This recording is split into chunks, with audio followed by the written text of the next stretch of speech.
శ్రీ గురుభ్యో నమః. శ్రీ మహాగణాధిపతయే నమః. శ్రీ సరస్వత్యై నమః. భక్తులారా, వ్యాస మహర్షి రచించిన మహాభారత ఇతిహాసం యథాతథంగా చెప్పుకున్నాం. ప్రతి శ్లోకం దాని అర్థం. ఇందులో భాగంగా నిన్నటి వరకు ఆది సభ, అరణ్య, విరాట, ఉద్యోగ, భీష్మ, ద్రోణ, కర్ణ, శల్య పర్వాలనే 9 పర్వాలు పూర్తి చేశాం. 10వదైన సౌప్తిక పర్వంలో 8 అధ్యాయాలు పూర్తి చేసి 9వ అధ్యాయంలోని 31వ శ్లోకం వరకు చెప్పుకున్నాం. ఈ రోజున 32వ శ్లోకం నుండి కొనసాగించే ముందు వ్యాస భగవానుని ప్రార్థన చేసుకుందాం. వ్యాసాయ విష్ణు రూపాయ వ్యాస రూపాయ విష్ణవే నమో వై బ్రహ్మనిదయే వాసిష్ఠాయ నమో నమః. నారాయణం నమస్కృత్య నరం చైవ నరోత్తమం దేవీం సరస్వతిం వ్యాసం తతో జయముదీరయేత్. ధన్యస్త్వమసి గాంధారే యస్త్వమాయోధనే హతః ప్రాయశోభిముఖః శత్రూన్ ధర్మేణ పురుషర్షభ. ఓ పురుషోత్తమ, ఓ గాంధారీ తనయ్యా, నువ్వు ధన్యుడవయ్యా. నువ్వు ఎంతో ధర్మపూర్వకంగానే శత్రువుల్ని ఎదిరిస్తూ యుద్ధంలో చనిపోయావు. హతపుత్రాహి గాంధారీన్ హత జ్ఞాతి బాంధవ ప్రజ్ఞాచక్షుషదుర్దశ కాంగతిం ప్రతిపత్స్యతే. పుత్రులను కోల్పోయి జ్ఞాతులు, బంధువులు మరణించగా గాంధారి ఏ స్థితిలో పొందుతుందో కదా. దుర్జయుడు, ప్రజ్ఞానేత్రుడైన ధృతరాష్ట్రుడు ఏ దశకు చేరుతాడో కదా. ధిగస్తు కృతవర్మాణామాం కృపంచ మహారథం ఏ భయం నంకదా స్వర్గం త్వాం పురస్కృత్య పార్థివం కృతవర్మ. నేను కృపుడు, కృపాచార్యులు వారు నిందింపదగిన వాళ్ళమే. ఎందుకంటే నీతో పాటు మేము స్వర్గానికి వెళ్ళలేకపోతున్నాం. దాతారాం సర్వకామానాం రక్షితారాం ప్రజాహితం యద్వయం నానుగచ్చామి త్వాం దిగస్మాన్ నిరాధమాన్. నువ్వు కోరికలన్నింటినీ కూడా తీర్చేవాడివి, ప్రజాహితాన్ని కాపాడేవాడివి. అటువంటి నిన్ను మేము అనుసరించలేకపోతున్నాం.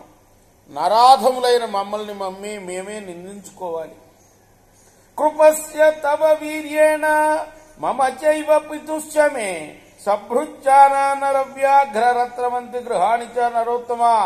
నీ పరాక్రమం వల్లనే కృపాచార్యుల వారికి, నాకు, మా తండ్రికి, మా సేవకులు కూడా రత్నాలతో నిండిన ఇళ్ళు లభించాయి. మాకు రత్నాలంకృతమైన ఇళ్ళు లభించాయి. తవ ప్రసాదాదస్మాభి సమిత్రై సహ బాంధవై అవాప్తా క్రతవో ముక్ష బహో భూరిదక్షిణ. నీ అనుగ్రహం వల్లనే మిత్రులతో, బంధువులతో సహా మేము భూరిదక్షిణలతో అనేక ప్రధాన యజ్ఞాలను చేయగలిగాం. కుతశ్చాపి దృశ్యం పాప ప్రవర్తిష్యామహే వయం యాదృశేన పునస్కృత్య త్వంగతః సర్వపార్థివాన్.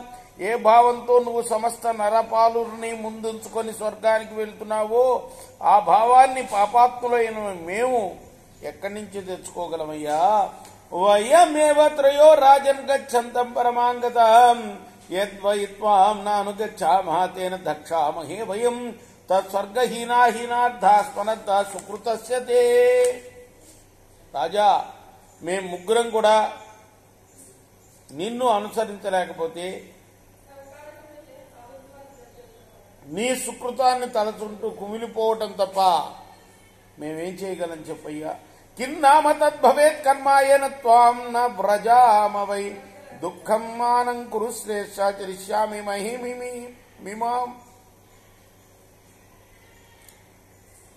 అశ్వత్థామ అంటున్నాడు ఇదంతా కూడాను దుర్యోధనుడితో. నిన్ను మేము అనుసరించకపోతే మేము ఏ పని చేస్తున్నట్టు? నిశ్చయంగా నిరంతర దుఃఖంతో ఈ నేలపై జీవిస్తాం.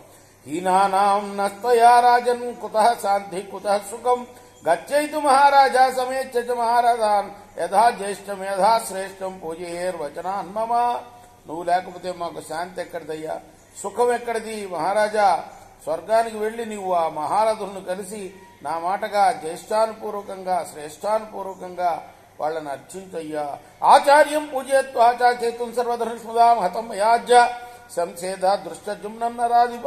రాజా, సర్వధనుద్ధారులకు కేతువు వంటి మన ఆచార్యుని పూజించి దృష్టజుమ్నుడు ఈ రోజు నా చేతిలో చచ్చాడని చెప్పు. అంటే ద్రోణాచార్యుడికి చెప్పమని చెప్తున్నాడు. పరిష్వచేధ రాజానాం బాహ్రికం సుమహారథం సైంధవం సోమదత్తంచ భూరిశ్రవ సమేవ చ. మహారథుడైన బాహ్లిక రాజుని, సైంధవుణ్ణి, సోమదత్తుణ్ణి, భూరిశ్రవుణ్ణి కౌగిలించుకోవెళ్ళి తథా పూర్వగతానంజాన్ స్వర్గే పార్థివ సత్తమాన్ అస్మద్వాక్యాత్ పరిష్యజ్య సంపృచ్ఛే స్వమనామయం. అదే రీతిగా నీకన్నా ముందుగా స్వర్గానికి చేరున్న రాజసత్తముల్ని కౌగిలించి మామాటిగా వారిని అడిగానని చెప్పోయ్యా. రేపు మనం 47వ శ్లోకం కొనసాగిద్దాం. కృష్ణార్పణమస్తు. స్వస్తి ప్రజాభ్య పరిపాలయంతాం న్యాయన మార్గేణ మహిమహేష. గోబ్రాహ్మణేభ్య శుభమస్తు నిత్యం. లోకా సమస్తా సుఖినో భవంతు. కృష్ణార్పణమస్తు. సాయి కృష్ణార్పణమస్తు.